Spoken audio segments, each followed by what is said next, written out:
Sayyidina Muhammadin wa ala alihi washabihi ajmain, amma ba'du.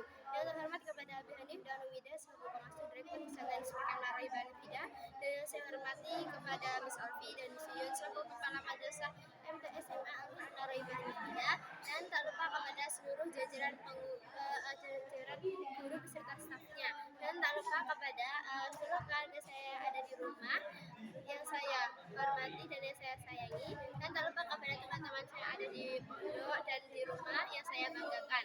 Oke, perkenalkan, nama saya Niswata Janati. Saya kelas 8 dari MTS Al-Quran Naraiban Fida. Saya ingin mempresentasikan peta imajinasi saya, pelajaran Kurdis bab tentang kepedulian sosial. Yang pertama, kata peduli berarti memperhatikan atau menghiraukan, dan menaruh peduli itu berarti menaruh perhatian kita terhadap atau menghiraukan sesuatu. Dan kalau kata sosial itu berarti ini mengenai masyarakat atau kemasyarakatan.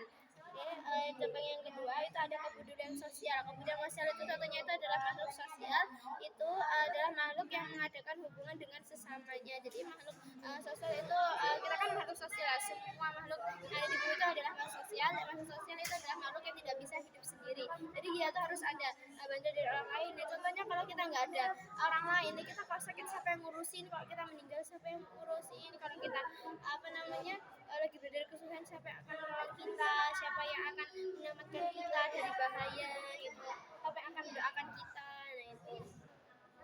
Dan meringankan beban itu merupakan bentuk kepedulian sosial. Jadi kita tuh biasanya kan ada ya di TV itu kayak donasi kita terhadap orang-orang yang kurang mampu, atau donasi terhadap orang-orang atau fakir miskin yang lebih membutuhkan. Nah itu termasuk dalam kepedulian sosial.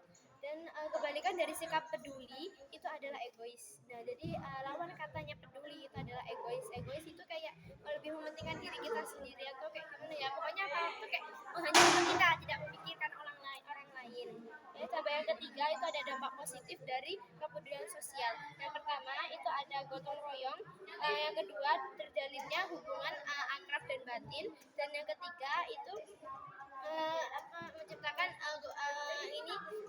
hubungan kerukunan, kebersamaan dan kesejahteraan, dan menghiraukan jurang pemisah. Dan yang ketujuh dan yang keenam itu adalah persatuan dan kesatuan kita terhadap masyarakat yang ada di lingkungan kita. Dan yang ketujuh adalah kondisi masyarakat yang harmonis, terciptanya lingkungan masyarakat yang harmonis dan aman, tentram dan damai. Dan yang kedapat itu menghilangkan dengki dan dendam terhadap diri kita masing-masing. Ini yang keempat itu ada kandungan. Kandungan dari kepedulian sosial itu ada di dua surat. Yang pertama ada surat Al-Ma'un, dan yang kedua itu ada Asbabun Nuzul. Surat Al-Ma'un itu berjumlah 7 ayat. Yang pertama itu menjelaskan tentang mendustakan agama, dan yang kedua itu tentang menghardik anak yatim, dan yang 6 itu ria, artinya ayat 6 itu ada ria, dan yang ke-7 itu adalah tentang kepedulian sosial, dan yang ke-8 itu adalah yang ke-8 itu adalah orang yang sholat, dan yang ke-5 itu adalah orang yang sholat tetapi dia itu celaka. Dan Ashabul Hijr itu memberikan nikmat yang banyak, itu terdapat pada surat Ibrahim surat ke-14 ayat ke-34. Oke, cukup sekian dari saya. Mungkin ada atas yang kurang sebesarnya. Saya Iri Wabillahi Taufiq Hidayah. Wassalamualaikum warahmatullahi wabarakatuh.